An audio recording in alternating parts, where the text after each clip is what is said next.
Testing, testing. One, two, three, three.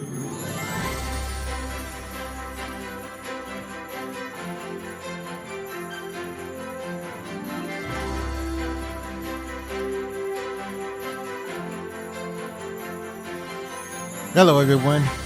Happy Boxing Day. Thanks for downloading the Backlook Cinema Podcast. And I am your host, Zoe. I hope that you enjoyed that Christmas music. I was supposed to drop this episode yesterday, but, things kind of got out of hand. I was doing a lot of things, visiting so many people in my family, just driving around the city. So I really wasn't able to get back and drop this episode like I wanted to. But here I am with another special episode with the movie that me and Zach had just watched. And we are sort of kind of excited about it. Let's just say that he really enjoyed the movie. And I was like, okay, it's all right. It's pretty good, I guess. So this is a special episode that we're dropping, and in this episode we're going to be talking about the Matrix Resurrections and going to try and figure out whether you should see it or not, or more specifically whether you should actually go to the theater and watch this, or if you just should take advantage of your HBOMax subscription and watch it at home. Now, this movie, The Matrix Resurrection, was directed by Lana Wachowski, who was one of the original directors of the original Matrix. As you may remember, she did this movie series with her sibling, but now she's doing it all on her own. So this movie was written by Lana Wachowski, David Mitchell, and Alexander Herman. And some of the stars of this movie are Keanu Reeves as Neo and Anderson. What was his first name? Mr. Anderson, John Anderson. I can't remember what his first name was. Hold on. Let me see if I can look it up real quick. Thomas Anderson. So it's Keanu Reeves who plays Neo and Thomas Anderson. Carrie Ann Moss, who played Trinity and Tiffany. Yahya Abdul Mateen II played as Morpheus. Jonathan Groff played as Agent Smith. Well, not Agent Smith. He's just credited as Smith. Jessica Henwick played Bugs. Neil Patrick Harris as the analyst. Jada Pinkett Smith as Niobe, and Priyanka Chopra Jonas. Oh, please forgive me, for messing up this name. Priyanka Chopra Jonas as Sati. And there are lots more stars in this movie. I don't want to get into all of them right now.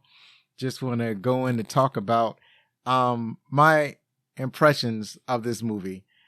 So I've already told you Zachary's impressions. He absolutely loved it. And there were some people that I was able to interview that I talked to right after the movie, and here are their impressions. So this is Zoe with the Backlook Cinema Podcast, and we've just finished watching Matrix Resurrections, and I got one of the theater goers to tell us his thoughts what the movie was. So, sir, tell us your name and what you thought of Matrix Resurrections. Great, and it was excellent. There was some parts that was kind of confusing because it goes between reality and then the sci-fi world, the Matrix world.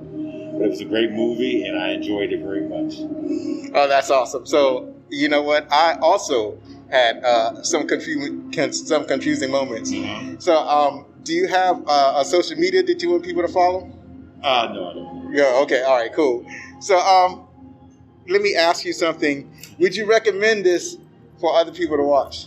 I would definitely recommend it. That's awesome. So, do you intend to watch it again? You can watch it at home, too. I know. It's HBOMax. Right. I definitely recommend it. I think it had more action than the Spider-Man movie. It had more fight scenes and stuff.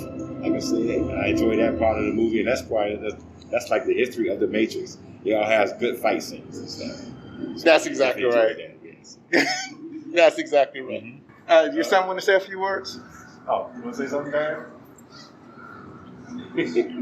So, what's your name again? Darius. All right, Darius, tell us how you felt about The Matrix.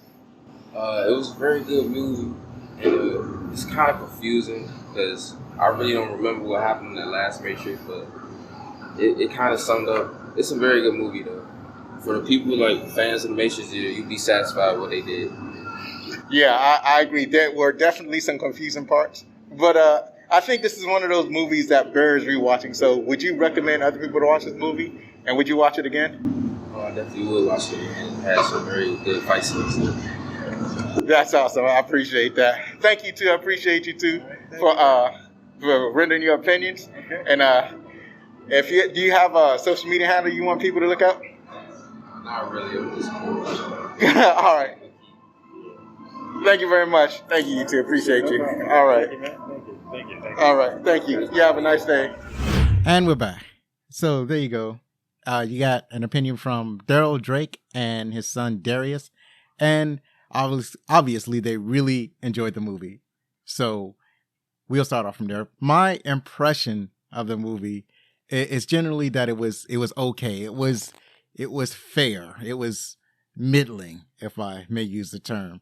If I were to rank this movie with the other Matrix movies, so far, no movie in the sequels has topped the original story in The Matrix.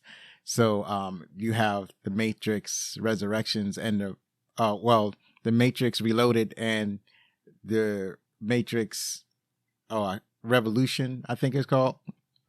See, I'm forgetting already. And then you have Matrix Resurrections. And among those three, I would probably put Resurrections probably right before Revolution. I think that's where it goes.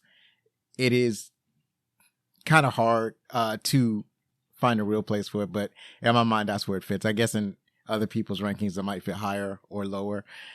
And but there are a lot of things that I really liked about this movie. And I liked how it kind of trolled itself or the series, or it kind of made fun of its own existence in a way. I like how they kind of brought back the characters. So without spoiling this movie too much, I would say that watching this movie is in very much the same way playing the sequel to a video game, whereas when you're playing a game like Metroid or Castlevania or anything, you start off with a character that has basically nothing. And then as you progress in the game, he gets more and more power and tools and weapons. And by the time you reach the end of the game, he's near God mode, like all these weapons and tools and powers and special abilities and so on and so forth. That is how some of these adventure games progress. So when they make a sequel to that game, even though your character previously had all of these powers and ability in the original game, it's like the character is reset to near its original setting, and now he has nearly no weapons, no powers, no special abilities. And in the sequel, he has to gain all of these things all over again. And The Matrix Resurrections kind of reminded me of video games like this. So, but it's near this, but it's different in other ways. So I do enjoy the differences that kind of helped distinguish it from the previous movies. And as you heard from the audience members that I interviewed, they had a lot of great action sequences and fight sequences, and many of these sequences are meant to mirror or remind you of the previous films. As a matter of fact, a lot of times in this movie, it's like you're having a conversation with a friend about the original Matrix, and you're like, oh man, you remember when he did that thing? Yeah, man, that was awesome, wasn't it? And you get a lot of that in The Matrix Resurrections. So the real question is, should you really go out to the movie theaters and watch this movie, or should you stay home and watch it on HBO Plus? I'm sorry, it's called HBOMax.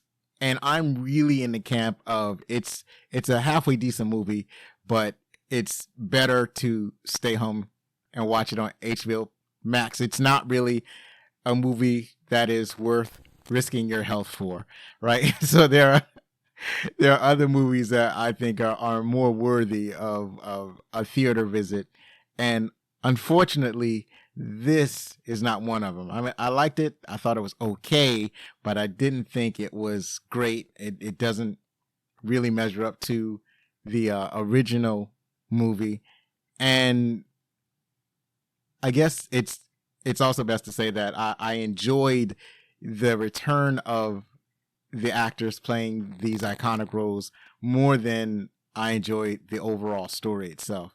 Now, if you head over to the Screen Crush channel on YouTube, they have this, they really break down the movie in a fantastic way, in the ways that I never could. And I would encourage you to go over that. So look for a Screen Crush on YouTube. And the host, Ryan Airy, really dives deep into the meanings and the icons of the movie. I just watched that before I came over to start recording this. And that actually opens up some insight to the Matrix Resurrections. Now, his analysis will be full of spoilers. It's basically going over the entire story bit by bit. So if you don't want to be spoiled, you don't want to watch that review until that analysis until you watch the movie yourself. So this movie is definitely for Matrix fans. Because the fans of the Matrix are going to watch this movie regardless of what anybody says, and they're going to make up their mind whether or not they like it.